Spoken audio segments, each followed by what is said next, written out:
Integration by inspection, part 2, is where we're going to use a really important result from differentiation, which is that if you differentiate a log of a function, it becomes a fraction. Really important that we remember that the derivative is on top. Now this is going to allow us to integrate a lot of fractions, because if we can integrate a fraction, as long as the derivative's on top, we know it's going to become a log function.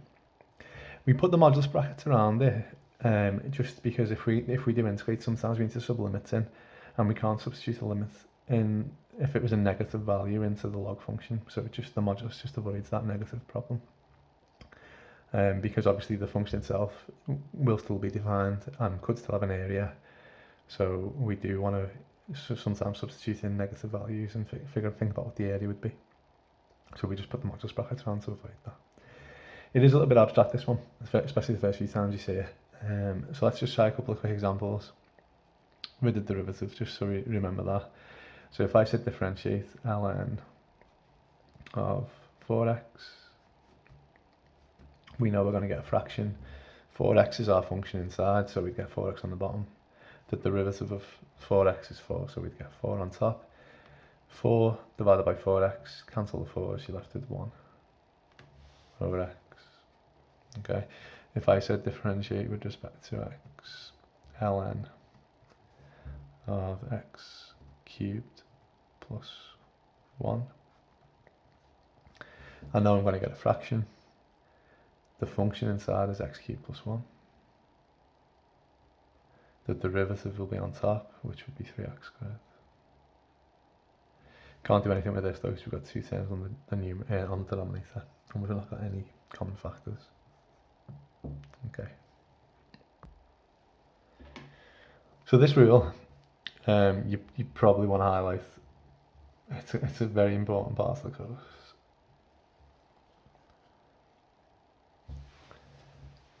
And essentially what this is telling us in the world of integration, if we want to integrate any fraction, as long as the derivative is on top, it would become a natural log. And you basically, you always want to check this.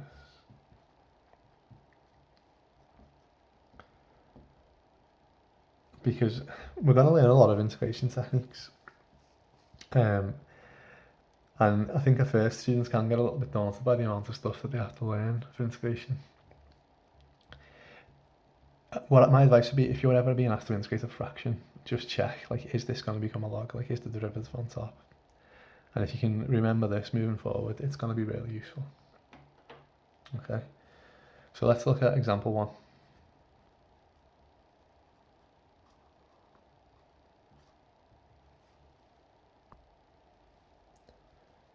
So 1a is the integral of 1 over x plus 1. And if you compare it with this result, like our f of x is x plus 1, and our f dash of x is 1. So if you look at what's on the bottom, if you differentiate that, you would get 1, and then, yeah, 1 is on top, so the derivative is on top, which means that straight away, if the derivative is on top, the function is on the bottom, we can just write it as ln of the modulus of the function, which is x plus 1 plus c.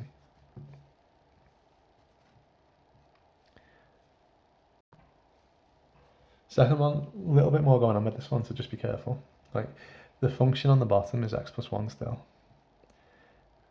Now if you differentiate this, you get 1.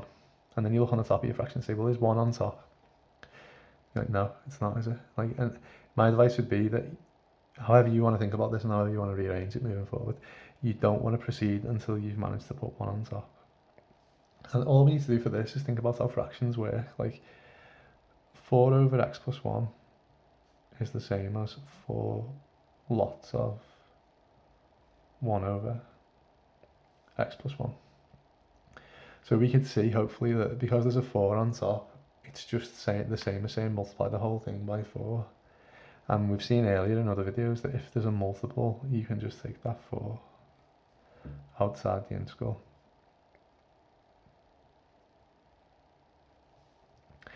And what we've now got is 4 lots of this integral, which is the same as the thing that we started off with.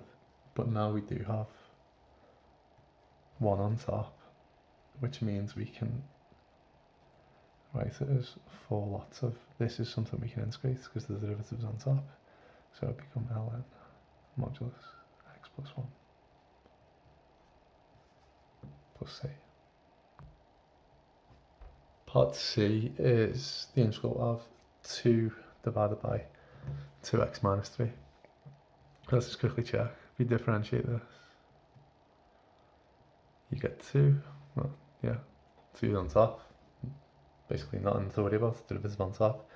Straight away we're going to get an ln modulus 2x minus 3 plus c.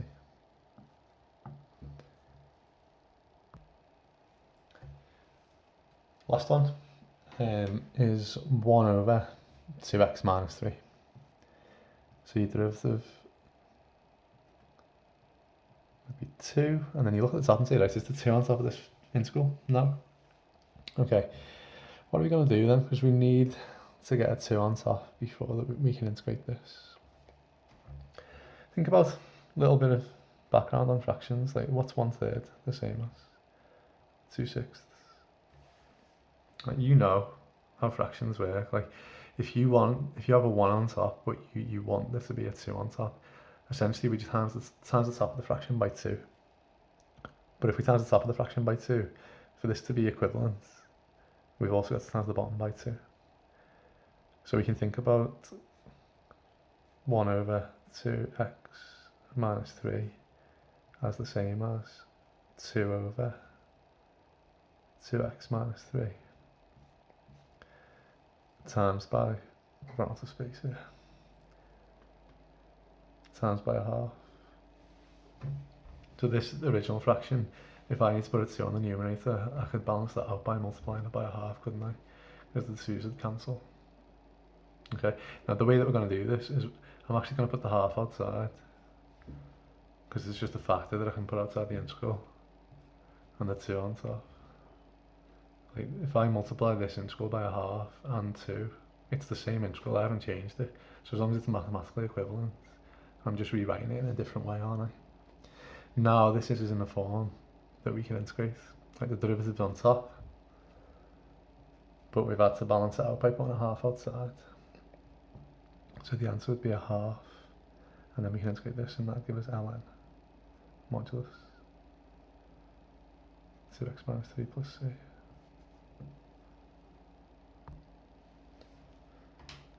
Example 2, there's 4 parts. I thought I'd put them all on first. You might want to pause it and have a go, see if you can figure it out. Okay, so let's have a look at this first one. We're integrating a fraction. If you differentiate the bottom, you get 2x, that's on top. So essentially straight away we've got it in the correct form. So we could write it as ln modulus x squared plus 9 plus c. Next one, derivative e to the x plus 10 disappears, so it's a constant. E to the x derivative is on top, so we would get ln e to the x plus 10. Be careful here, like I've seen people then try and do a little bit more, but you can't. Like if it's being added inside the log function, don't try and split it up. Remember, you can only split it up if it's multiplied inside, it becomes an add separate. But like if it's an add inside the log, it's not the same as 2 separate logs added together. Like don't split that one up. Okay. Next one, tan. Well, we're looking at integrating fractions, aren't we? So let's think about it as the integral of sine x over cos x. And then we can say, well, what's the derivative? No, cos x differentiates to minus sine x. So then you look on the top and say, right, well, have I got the derivative on top? And it's not quite, is it? Like, you need a minus sine x. So to balance this out, we could multiply by a minus 1 inside and a minus 1 outside. Because minus minus is the same as plus, which is what we started off with. But by putting a minus inside and a minus outside, it gives us the minus inside that we want. And the answer is just going to be negative. So that would become minus, and then we can integrate this, which would be ln modulus of cos. This is a result in the formula booklet, and we can actually go one step further, because if you've got a number in front of your log, you can take it up as a power. So that would be ln cos x to the power minus 1.